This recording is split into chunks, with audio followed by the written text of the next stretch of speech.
অন্তর্বর্তী সরকারের মেয়াদ বা আগামী নির্বাচন কবে হবে এই ব্যাপারে নিজেদের মধ্যে আলোচনা হলেও এখনো কোনো সিদ্ধান্ত নেয়নি। ভয়েস অব আমেরিকা বাংলাকে দেয়া এক সাক্ষাৎকারে এই কথা বলেছেন অন্তর্বর্তী সরকারের প্রধান উপদেষ্টা ডক্টর মোহাম্মদ ইউনূস। তিনি বলেন, সরকারের মেয়াদ ও নির্বাচনের তারিখ বিষয়ে অন্তর্বর্তী সরকারই জানাবে। শিক্ষার্থীরা দেশ চালাচ্ছে কিনা এমন প্রশ্নের উত্তরে ডক্টর মোহাম্মদ ইউনূস বলেন, তিনি তরুণদের হাতে দায়িত্ব ছেড়ে দেওয়ার কথা বরাবরই বলে আসছেন। রাষ্ট্রের গুরুত্বপূর্ণ সংস্কারগুলো সম্পূর্ণ করে একটি নিরপেক্ষ, সুষ্ঠু ও অবাধ নির্বাচন আয়োজন করাই অন্তর্বর্তী সরকারের মূল লক্ষ্য বলেও জানান ডক্টর ইউনূস। নাসা গ্রুপের চেয়ারম্যান নজরুল ইসলাম মজুমদারকে গ্রেপ্তার করেছে পুলিশ। রাজধানীর গুলশান থেকে সুনির্দিষ্ট অভিযোগে তাকে গ্রেপ্তার করা হয়েছে বলে জানিয়েছে ডিএমপি। সাবেক প্রধানমন্ত্রী শেখ হাসিনার মুখ্য সচিব ও উপদেষ্টা কামাল আব্দুল নাসের চৌধুরীকেও গ্রেপ্তার করা হয়েছে, যিনি কবি কামাল চৌধুরী নামে বেশি পরিচিত।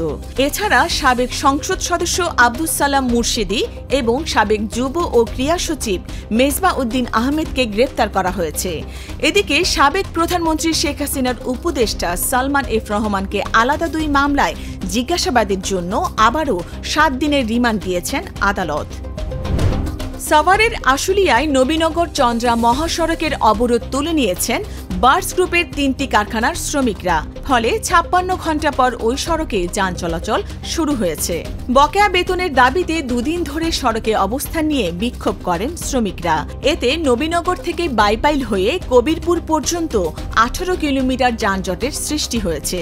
বার্স গ্রুপের চেয়ারম্যান মোস্তফা আনোয়ার সেনাবাহিনীর হাতে আটক হওয়ার পরে শ্রমিকরা রাস্তা থেকে সরে যান। এদিকে চাকরি সহ বিভিন্ন দাবিতে গাজীপুরে পোশাক কারখানার শ্রমিকরা ঢাকা ময়মনসিংহ মহাসড়ক অবরোধ করেন। বুধবার সকাল 8:30টার দিকে গাজীপুর মহানগরীর ভোগরা চৌধুরীবাড়ি এলাকায় শ্রমিকরা চাকরি সহ বিভিন্ন দাবি জানিয়ে বিক্ষোভ করেন।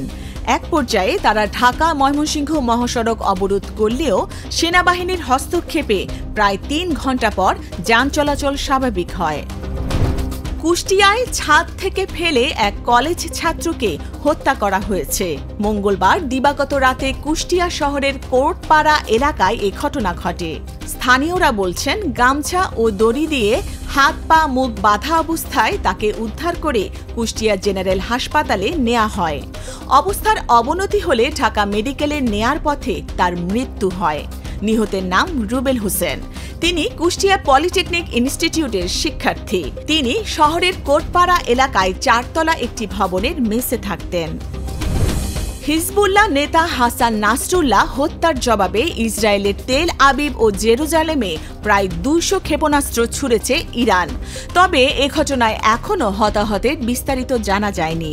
ইসরায়েলের প্রতিরক্ষা বাহিনীর মুখপাত্র মনে করছেন, আপাতত ইরানের পক্ষ থেকে নতুন করে হামলার আশঙ্কা নেই।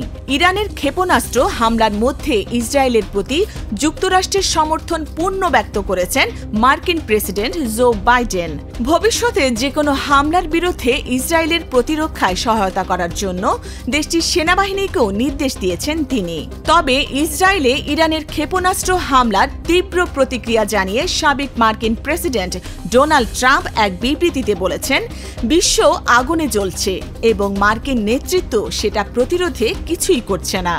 জো বাইডেন ও কমলা হ্যারিসের সমালোচনা করে ট্রাম্প বলেন, এই দুই ব্যক্তি পৃথিবীকে তৃতীয় বিশ্বযুদ্ধের দ্বারপ্রান্তে নিয়ে যাচ্ছেন।